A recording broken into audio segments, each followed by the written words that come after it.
Welcome to the Yerba Power Podcast, where we share the power of yerba mate with the world. And today, I have a returning guest who is Brooks Guerrero from Abrazo Yerba Mate. I, I think I've told you this before, but just so the listeners know, I just checked actually just now. So you moved down from number 2 downloaded episode of all time to number 3. Sorry to admit, but only by one download. I just checked. That's okay. You're one download from being number 2 of all time. So those that can go back and listen to episode 3 and give him about 10 more downloads or so, that number 2 of all time. So Brooks, thanks for joining me today. How you doing? Good. And how are you? Thanks for having me. Yeah, no, we talked about this between ourselves, but just so other people can know, if they don't know kind of our story or history or whatever, you were the first guy to ever really reach out to me back in the day before I even had a podcast. Really like the mate that you guys produce because it's very adaptable to, and anyone that doesn't understand even what yerba mate is, like, you don't have to get a Gorda Bombilla or any of that stuff to really enjoy it, because you guys present it in a more traditional tea method in the sense of, hey, just brew some tea and enjoy it. But also we have a shared bond of running. And so that's kind of why we decided to do this episode, or at least I reached out to you to, you so graciously accepted, to kind of talk about that in the sense of your own personal experience of drinking yerba mate and running, if that helps your athletic performance or anything, if you have any scientific proof or just personal experience, because I can say it from my experience in certain things, and I've talked about this on different episodes. I don't remember which ones, but I guess it's just kind of, can it do anything for people that are not Lionel Messi, that are not elite soccer players? What about normal people that maybe just do some exercise, or maybe they do a different sport or something? What's kind of your, I guess, experience, drinking yerba mate and running, or any other, I don't know, athletic stuff that you do?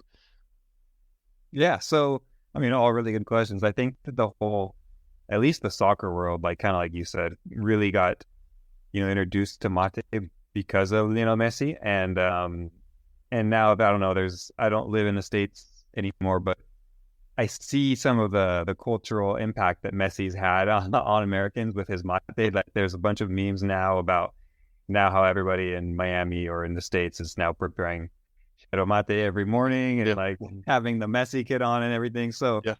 But that being said, so just real quickly, I obviously think that mate is the best sort of pre-workout, pre-energy, or pre-run, obviously soccer, any sort of activity that you're doing, or even if you're just lounging around the house, you work from home, or I used to take it to work every morning. So I, obviously think that it has a numerous amount of benefits.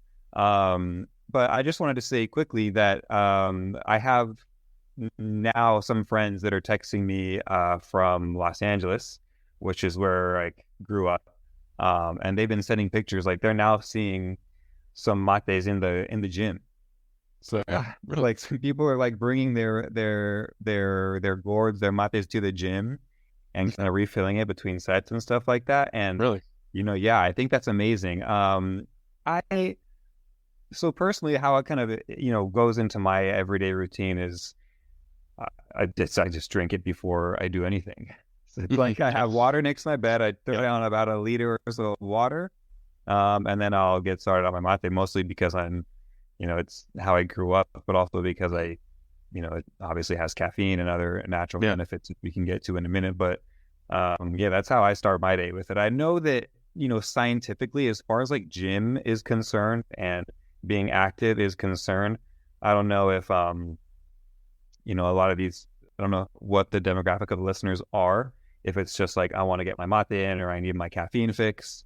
But as far as working out in gym goes, there's a lot of kind of professionals out there that don't think think it's fine to have caffeine before the gym. Mm-hmm. But if the gym is one of the first things in your morning routine, running, gym, whatever, their kind of idea is that you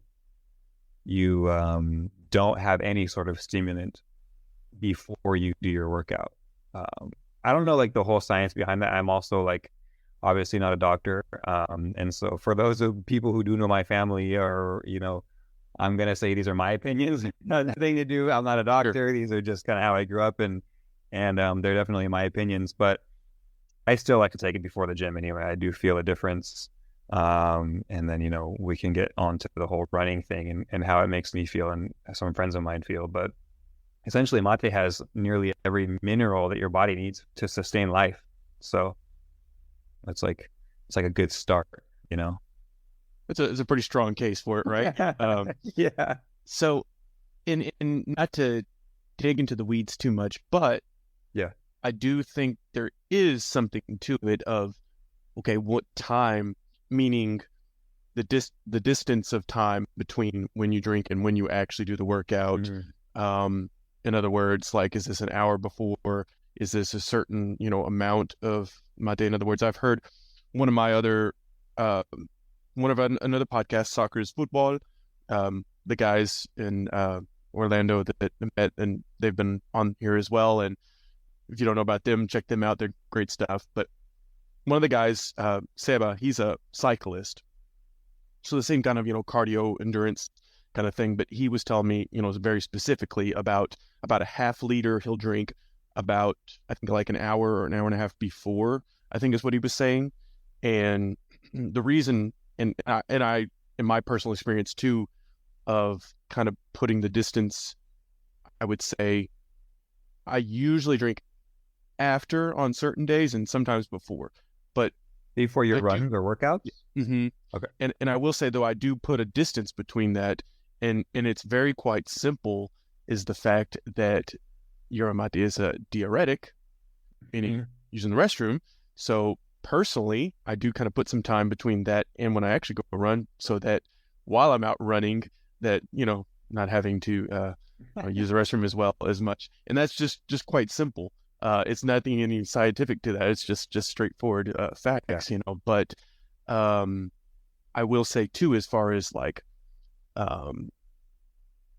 as being a diuretic, make sure you're hydrated and things like that as well. So, and I think personally, it's also more enjoyable in the sense I still do drink like first thing when waking up, just like you said, it's part of the morning routine. But once you're kind of done with the running, you're feeling better, to be able to sit and enjoy it, I guess. And that's just kind of my other part of the routine. But that's just a personal opinion, I guess, as far as like, being able to enjoy the mate versus just like chugging it and run, kind of thing. And I personally don't take it to the gym. I haven't done that. I hadn't tried that just because, I don't know, I maybe self-conscious of, walking in with a mate in the gym and having all the questions, or maybe just for the sheer fact of just, logistic wise of, carrying all that stuff around, I guess you could say. But interesting though that people are doing that, because I mean, you'll see anybody else with, their energy drink, like at least I have, with their Bang, which is one of the popular ones around here. If you don't know, in the US, especially with like CrossFitters and all that kind of people, is, chug one of those cans or whatever. So, I mean, to me, it's a much healthier alternative if you're going to do that, I would say, as far as a natural substance, because it's not so much what you consume, but how you consume it as well. So in other words, you can take the yerba mate extract, and there's nothing wrong with that. But if you can go to the source, of the leaf itself versus the extract of the leaf, it's obviously going to be more beneficial. So, obviously, like I said, I'm not a scientist or a doctor either. Don't play one on the internet, but pretty much common sense, I would say, of, getting it from the source versus an extract, But that goes with everything. I mean, you look at, for example, baking, if you can take vanilla, you make, let's say you're putting together some like amazing vanilla bean pancakes, you're going to want the vanilla rather than the vanilla bean extract. Mm-hmm. You want to get that, you want to slice it open, brown food color that out. Yeah. So, and that's just, I think that kind of goes without saying. To your point about, mate in the morning, or being, before or during or after the workout. I think that your friend who's the cyclist, a lot of the reason that people will wait an hour, I mean, I think that you hit it on the head. Not only when you think of, well, you need to let it sit, or you need to let it digest. I mean, what is digestion essentially is what you mentioned, is that mate is a diuretic. And even first thing in the morning, you have, water. It's, there's a reason that we do this. It gets through the system. It's starting to already get our internal organs going and moving. So yeah, I know for myself and some of my friends that I have got into mate that I'm fine to like take it and then 20 minutes later head out on a run. However, I do have a morning routine, and that morning routine obviously, it's going pretty deep, obviously consists of using the restroom, all the things that are contained in the restroom, brushing teeth, whatever. And then is when I go out to the workout or the run or whatever. But yeah, essentially it's liter of water, heat the stove, heat the water for mate, throw down the mate. I know that in the past, and I know that this isn't like a fitness podcast or whatever, but just staying in this lane for a minute. I know in the past, or there are still some people that are like, you should go to the gym fasted, or I like to go to the gym fasted, or maybe science says this. But anyway, the last few years of studies have shown that the most effective way to get the most out of any sort of workout is to eat beforehand. I know that there are people, I used to be when I couldn't eat anything in the morning before for a couple of hours, like it just upset my stomach, or I wasn't fully awake, and it wasn't kind of how I worked. Now I'm kind of been almost forcing myself to kind of just make sure that I'm eating something. Obviously the best way to start the day is with some sort of grain that has, carbohydrates, gives energy, and that's what we want when we're working out or going on a run or cycling or whatever. And so, yeah, essentially that's how I personally like to start out. And I think that, I know that science now has proven that, okay, just don't work out hungry. That's the biggest thing. There are maybe ways we can tweak that and have some proteins in there with some carbohydrates and a little bit of fat, whatever. But yeah, we just essentially don't want to go hungry, which is great for mate or any sort of caffeine, because you don't want the, I guess, side effects of I've worked out on an empty stomach and an espresso before. And espresso in general, I guess, I'm kind of all over the place. And that I think that going back to mate being a perfect drink for before the workout, I've taken a pre-workout one time. I was in New York with one of my friends working out, and he's a big fan of pre-workout supplements. He brought me like a mixed one. I threw that up like minutes after I took it, because it's just, there's so much junk in there. It's so early in the morning. It's just like, I don't know. For me, it's not okay. My body just didn't handle it well. But I eventually switched that friend over from a pre-workout to mate. And even he was like, this is way better. I feel the difference. I feel cleaner. I feel lighter. I feel, just overall way better, and can get the most out of my workouts now. So I prefer to take a mate in the morning before I run. Specifically, I can feel a huge difference. For me, I'm just more like, it's not even like I'm a faster runner, I can jump higher, all these things you think of as a kid when you get new shoes, but it's just like, I'm just more alert, aware, and focused, which I think is what we brag about, the benefits of mate anyway. So, yeah.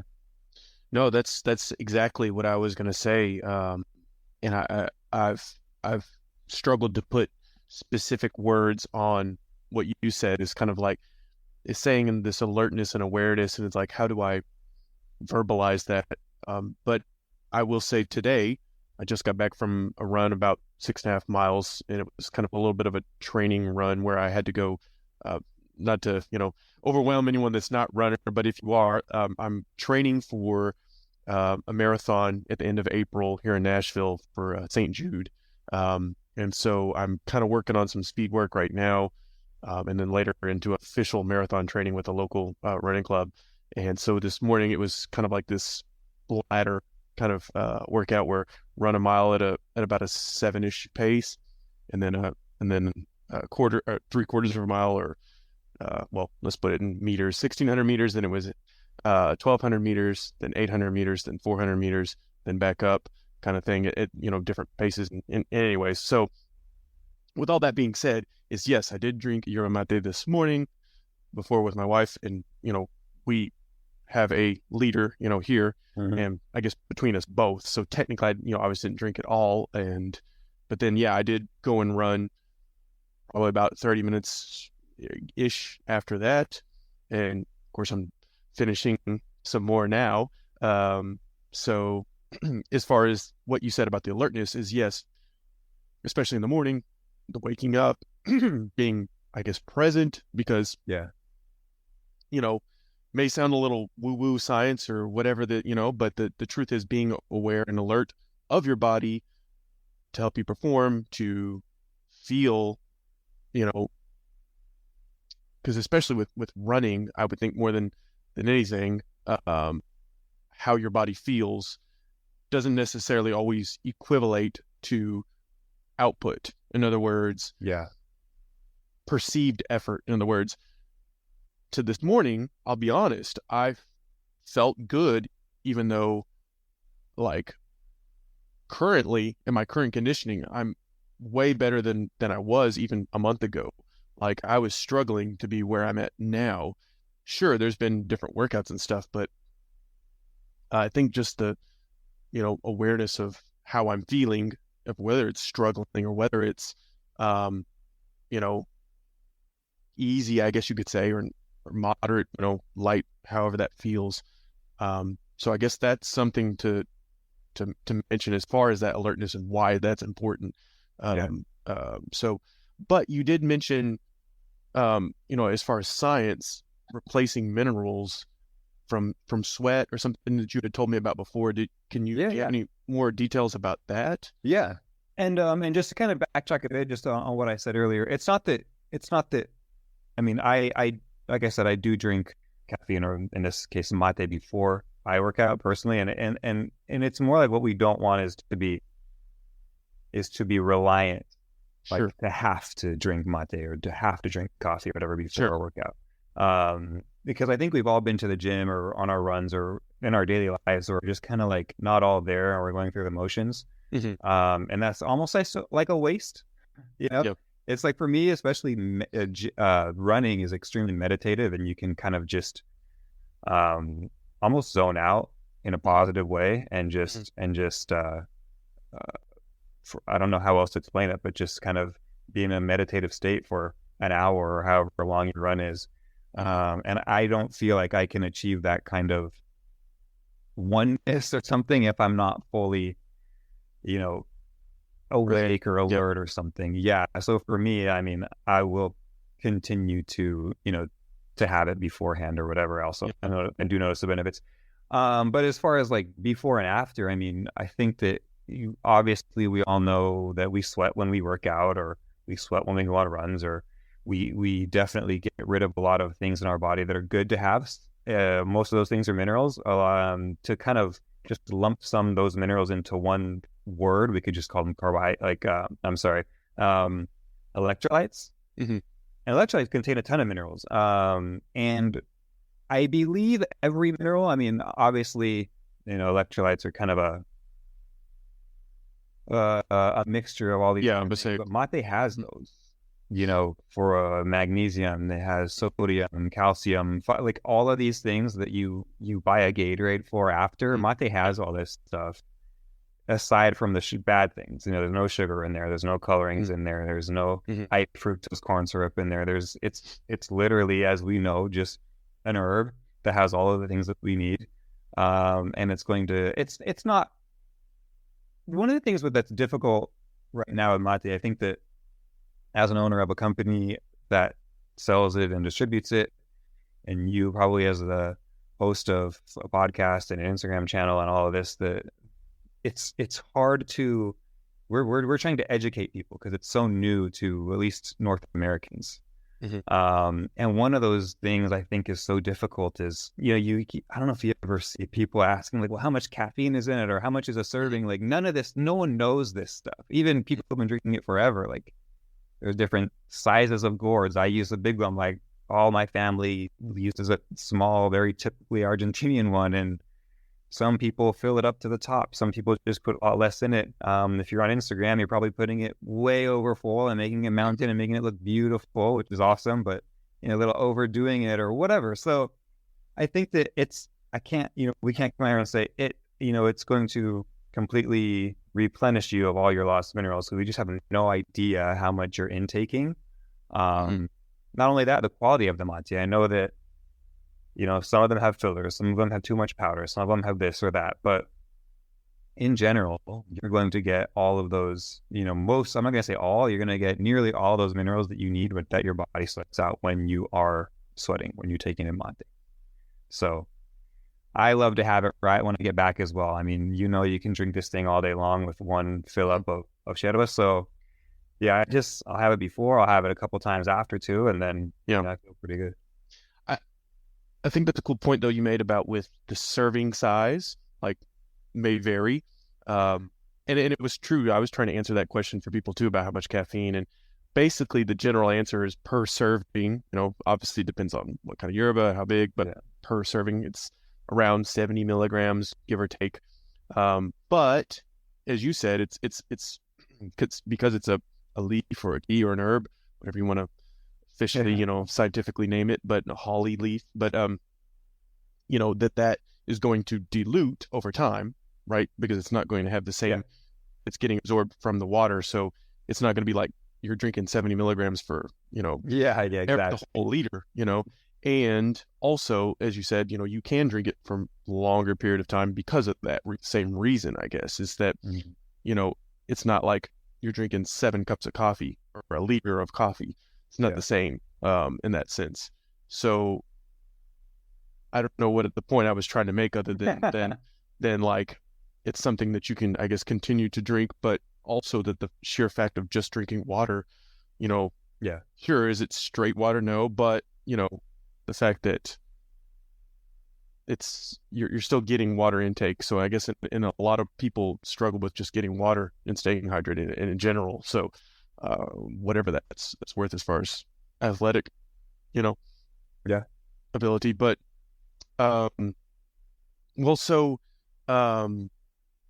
you have any races or any runs or anything? I mean, I don't know what's on your schedule. Are you training for anything you want to let, I guess, people know about? I know you got the just mentioned the Abrazo Run Club. I know you've been working on building that for a while. I know you had a recent success with a friend of yours there that I think it was I forgot what race, but one of your friends that set his own little PR or something. Yeah. So the last race I ran was, so I mean, the Spanish will say it's the most important race in Europe, which I don't really know what that means, but it's called the Jean Bouin race. It's named after a Frenchman who died in, I believe, World War I. It could be before that. Definitely was before that, actually. So anyway, it's every year. There's thousands and thousands of people that take part in it. We have Olympic runners that are in it. So yeah, it's a really great race. It's either a 5K or a 10K. So I did the 10K version of it. But yeah, my friend Jean Bouin, who's 64 years old now, had been preparing, coming back from a knee injury. And he, we're slowly building him up, and he was only able to run like 3K in, I want to say like October. No, summertime. It was around August, September. And then just a month ago, he set a goal to reach 7K, and we did that, in the beginning of December. So it was really nice to have him catch his goals and to see him achieve that and celebrate like a little kid. So yeah, I don't have anything coming up just because there's a marathon here, but I have a kid that's supposed to be arriving into this earth any day now. So I'm not quite sure that I should just be ditching out and going on long runs to prep for a marathon in the next couple of months. But once we know that everything's okay and we've kind of know the routine a bit, then I'll be doing, I put in the lottery for Berlin, but I didn't get in. So we'll see if that's not until September. So maybe I'll try to do another one around that time. There's one in Tallinn, Estonia, and it's one of my favorite cities. So maybe I'll try to do that one. What about you? That's cool. Yeah, and understood, right? I got a 2 and a 4-year-old. I get it, some days those long runs. And so congratulations, though, to you and your wife as well. But, and that's very responsible parenting and father. So I commend you there for being responsible and being, the leader of your household, and because no one's going to care that you ran 20 miles when when diapers need changing, other things. Yeah. So you know believe me. So yeah, I mean I've told you this, I think maybe, but putting out here in the world of qualifying for the Boston Marathon in St. Jude, that one in Nashville here. So at my age of 36, I have to run under 3 hours and 5 minutes to even qualify. So basically, Wow. a 3 hour marathon is what I'm running for. Nice. Which you guys that don't know, it's like I don't know what it is in metric, but that's basically like a 7-minute mile. So for times 26, which to me currently is pushing it quite a bit, but got 4 months of training, and I guess that's why I'm putting it out here to take it serious and let people know that I am taking this serious, that I'm doing this for bigger causes of myself, because I'm raising funds for St. Jude. So St. Jude is a hospital in Memphis, Tennessee, which for children that are undergoing cancer treatment, they provide all the costs for those children, and also raising funds as well for the organizations that I've done for anti-human trafficking, sex trafficking, things like that as well. So those are my bigger purposes for doing it. But yeah, so just to let you know, taking that it's serious, and qualifying for the Boston Marathon is a lot of runners' dreams. Just kind of like a stamp of approval, I guess you could say, of being a serious runner, I guess. And I decided to, just take it serious, in the sense of still doing it for fun, still doing it for all the other purposes. But I don't know, I guess maybe lead by example. I don't know. Maybe I haven't found the whole words for it, but I guess I did want to just my why is still doing is, is to raising funds and all that stuff, but to make it, I don't know what the words I'm saying, but just taking it serious, I guess, if that's all it means. I mean, just, yeah, it's like, yeah, it's like there's levels, you start a hobby, and, if it's something that you really love and you want to stick with, they have to kind of take it to the next level. And so sometimes that's just, I'm going to go on a mile or two run, and then it ends up being a 5 or 10K each every few days. And then it's, when I enter my first race, it's just, I think that to your point, it's just taking it a bit more seriously. I think that's the beautiful thing about running. It's something you can do your whole life. It's not as detrimental as was once thought. And it's something you can do alone or with people. And, there's always ways to kind of challenge yourself and push yourself a little bit more. And a marathon is like the perfect way to do that. So I'm excited for you. I've only done half, but this year I have to do a full. Hey, congratulations for taking the courage to step up, because I'll be honest, like, so just so everyone else knows, it's not like I'm some beast overnight. Like I started in this thing at least 5 or 6 years ago.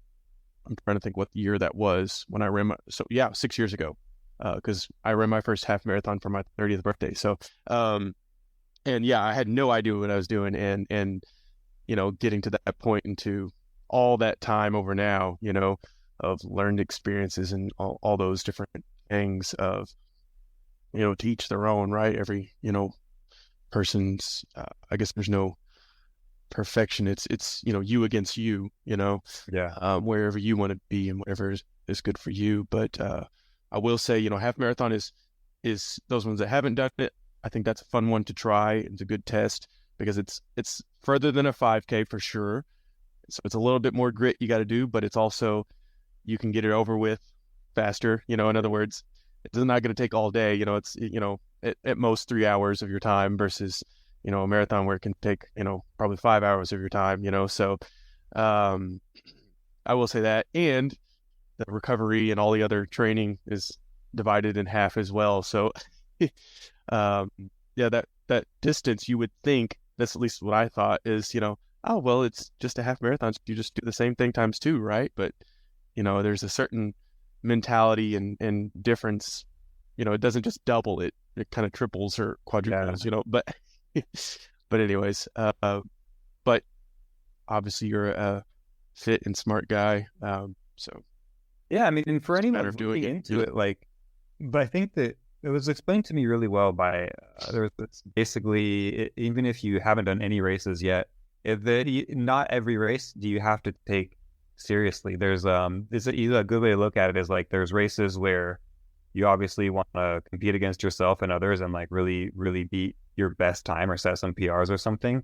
There's races to prep for these types of races. Mm-hmm. And then there's the race where you just go out and you have fun and you just, you don't think of anything. You just get out there and go on a race. Because doing a race, like an actual race, even if it is one of these just to go and have fun races, like this race was the Jean Bouin race here, it's like, it's a really big when you run with a group of people, there's a great sense of community and togetherness. But when you run with like thousands of people in an organized event like a race, it's kind of an inexplicable experience or feeling that you're doing this really cool, great thing with all these people you've never met before.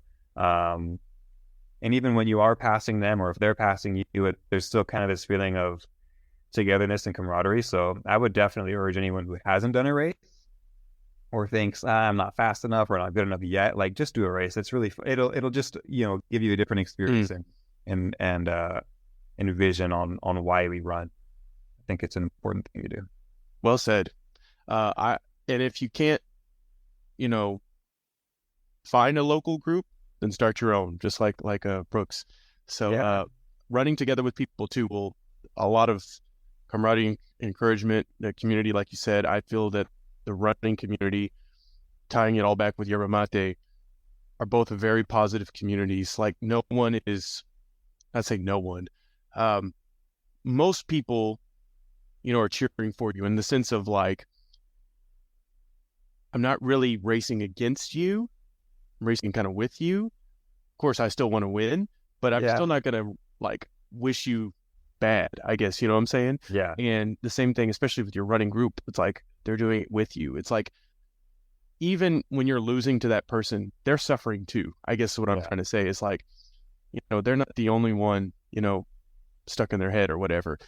So with Yerba Mate as well, I feel like even though there's different companies and people and everyone wants to win, of course, like we're still all in together for Yerba Mate. So it's like we all want more people to experience Yerba Mate. We want more people to experience running. So it's kind of like it's the overarching theme of community and the positive, like, I don't know. Yeah. I mean, to that point, I don't know if I told you this, but there's Spain passed a new law. It's not new anymore. It's almost a year old, which means that it's much more difficult for me to import my brand into Spain.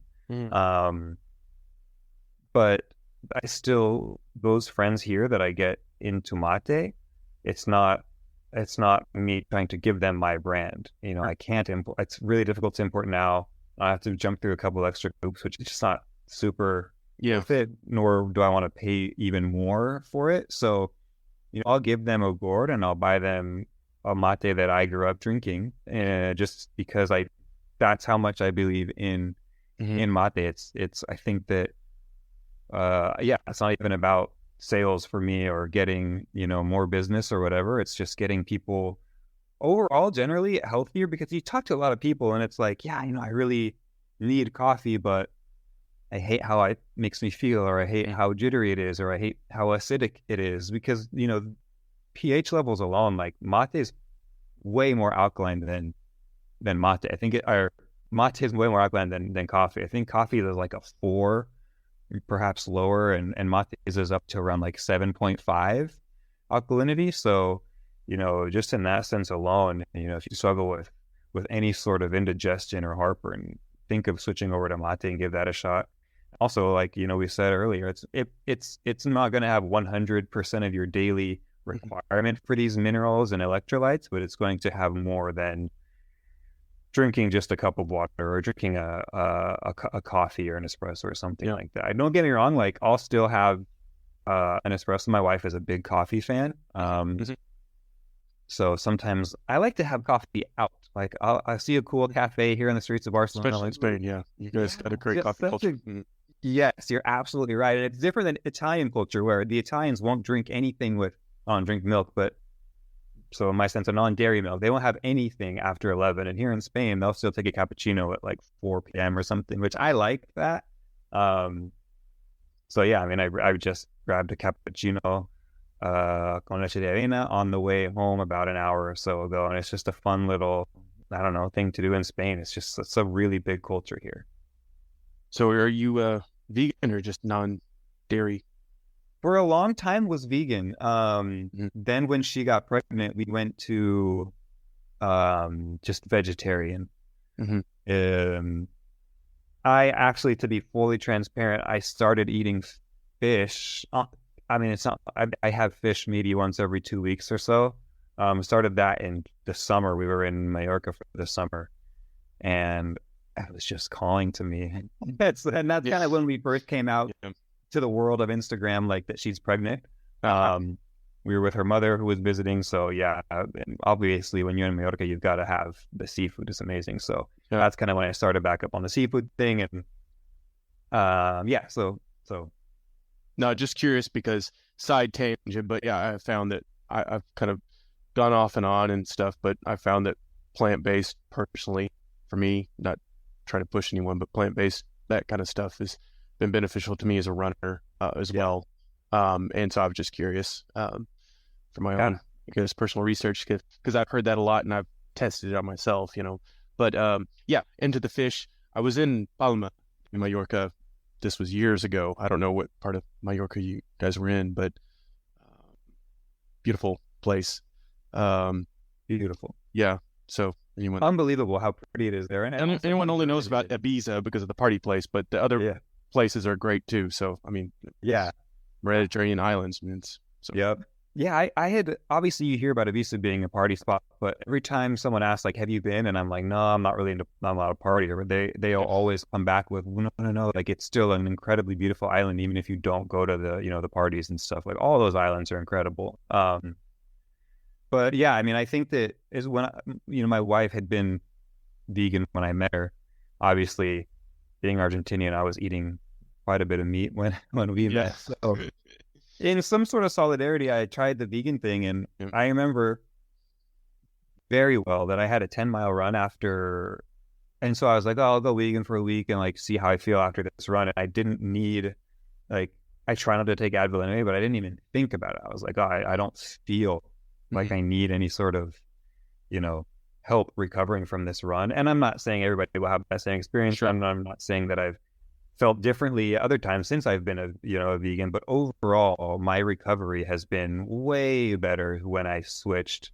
And that's something that actually mate is good with as well, is helping with recovery. But yeah, when I have uncles who, these sports guys that are all knowing, and some of them don't eat meat. The ones that do eat meat don't eat dairy. None of them are dairy. They're just like, no, even if I go get a burger, no cheese. It's just dairy is really not what we, our bodies need, especially when you're working out or all that type of thing. So yeah, I'm not trying to sway anybody either, but I've had a good experience. And I have picked up fish recently again. So yeah. Nice. Well, I don't know about that part of Spain where you're at, but definitely where I was in Galicia, because it's close to Portugal, the bacalhau,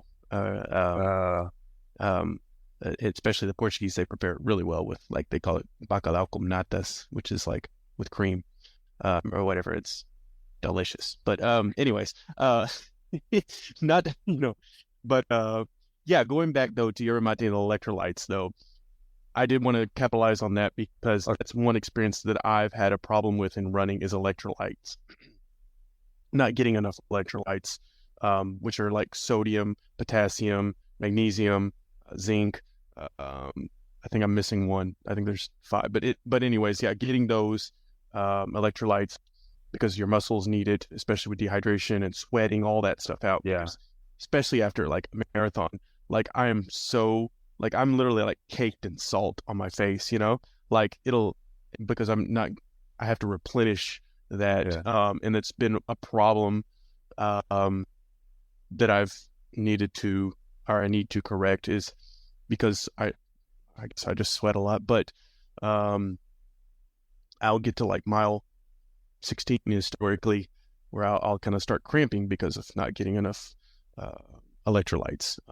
So with that being said though, that's kind of another thing for me, I guess, is that with the mate and electrolytes, something that I'll dig more into to for my own good, but also to try to explain that to other listeners. But the sheer scientific of electrolytes, just period, whether you drink mate or not, that's non-negotiable. But I did want to say that as far as credibility, you have like an uncle that coaches Tom Brady or something, right? He's a lot actually of professional athletes. I think he just he's kind of recognized for specifically working with Tom Brady just because of the longevity that Tom Brady's career has had, and even on the in interviews and on TV and on Instagram or whatever, he'll talk about the importance of my uncle and his career and the longevity and successfulness of his career. So yeah. I never was an American football fan. Yeah. What'd you say? I'll have to give him a shout out in the notes down there. Yeah. I've never really been an American football fan, but I definitely know who Tom Brady is and appreciate the stuff that he's done for him. Well, shout out to Tom Brady, married to a Brazilian, another mate culture. So I mean, there's got to be something there too, right? Maybe. Yeah. I haven't seen pictures of him. Yeah, I know. Yeah, I've seen my wife even share with me. It's like, she's a huge, mate. And I saw a couple other, pictures of her. I haven't seen pictures of Tom Brady drinking, mate. But I'm sure he does. I'm sure his wife's, giving it to him. So we'll find out. But could be too part of his success. I will say though that I've seen other when you said about soccer players here and even in the U.S. and MLS besides Messi. I don't know if he's directly influenced. Hard to say he hasn't, being now here in the MLS. But even there was the picture a while back of David Beckham even drinking mate.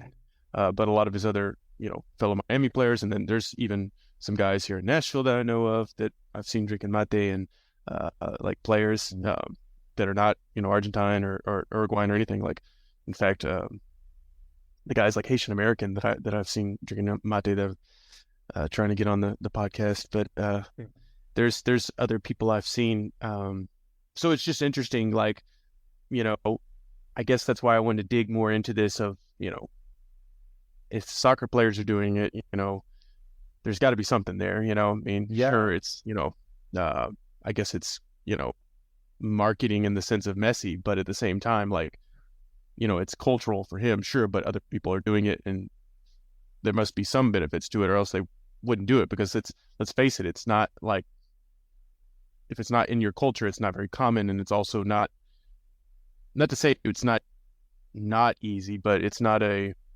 something that's directly, I guess, your first time, like, oh, this is amazing, like, your first time, you're like,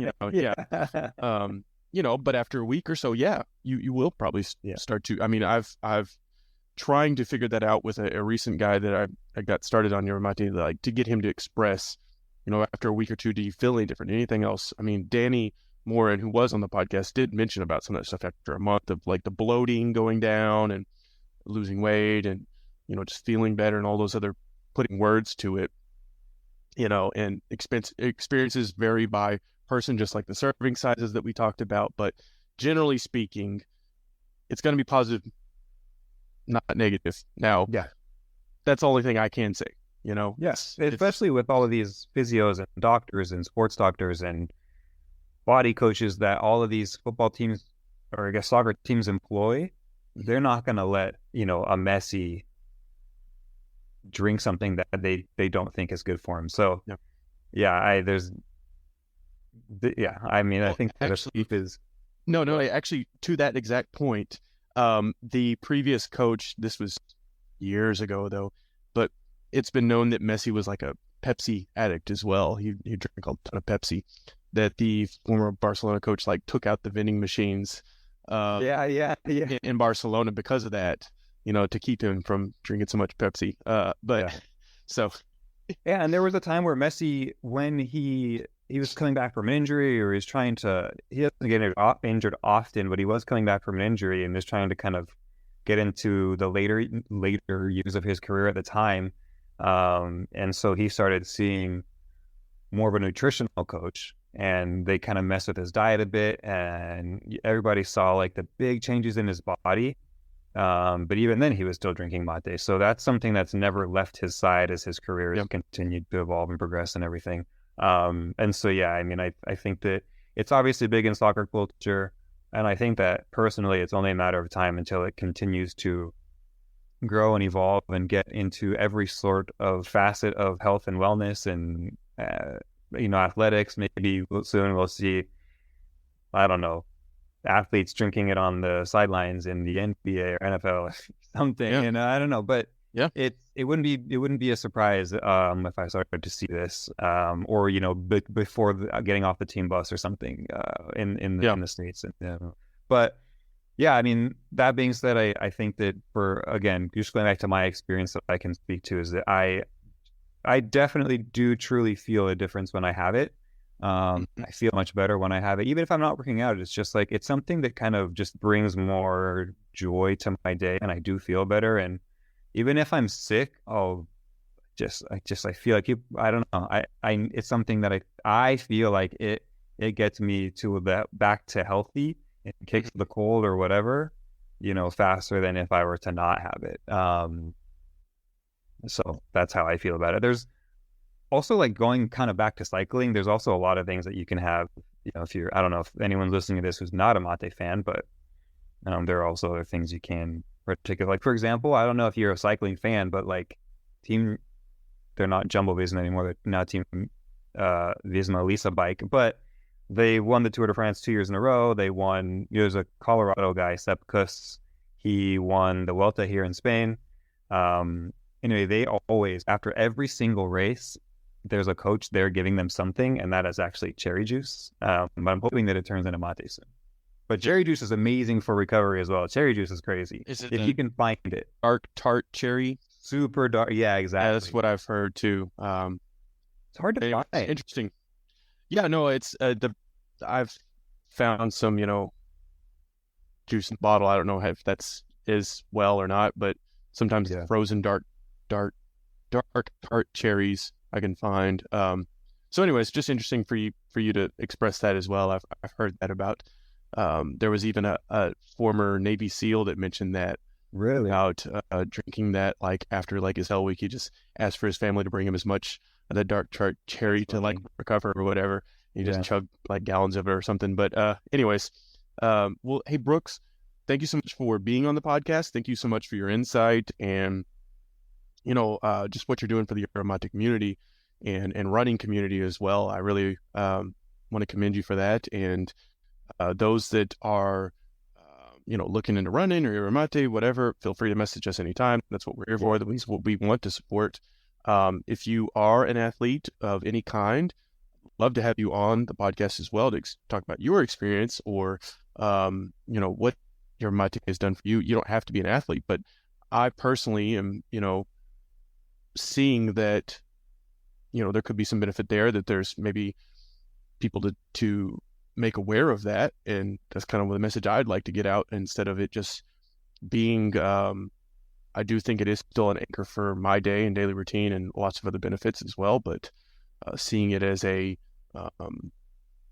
possible, health supplement of some sort is very exciting to me. And so, yeah, I guess it is what it is. But until next time, anything else you want to leave with the guests? I'll put all the descriptions, show notes, and tag your websites and everything in there. But yeah, no problem. Yeah, thanks for listening. I mean, if you have questions, please, like Devin said, reach out. Also, if you just want to get into running, I mean, just start. Ask us, text, DM us. There's the best way to start is to just put on your shoes and go out there. So don't worry about times. Every run has a purpose. Just find out which purpose you're looking for with each run, and they're all going to be beneficial. So, yeah. Awesome. Well said. Yeah. Start here, start now, right? Yeah. Awesome. Well, until next time, thanks, Brooks. Enjoy. Talk to you all later. Thank you all once again for listening to the Yerba Power Podcast. I really do appreciate it. Please send me a message on Instagram to let me know, give me some feedback, what I can improve, what you like, and maybe some episodes that you'd love to hear.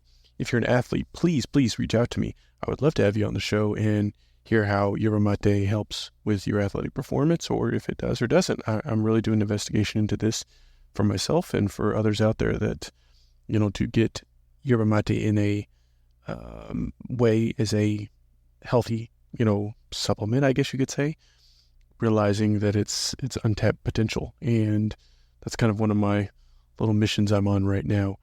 And give me a voice message on SpeakPipe. I would love to feature you in the next episode. So got a couple things for you there. Thanks. Check out the show notes and description, everything below. And until next time.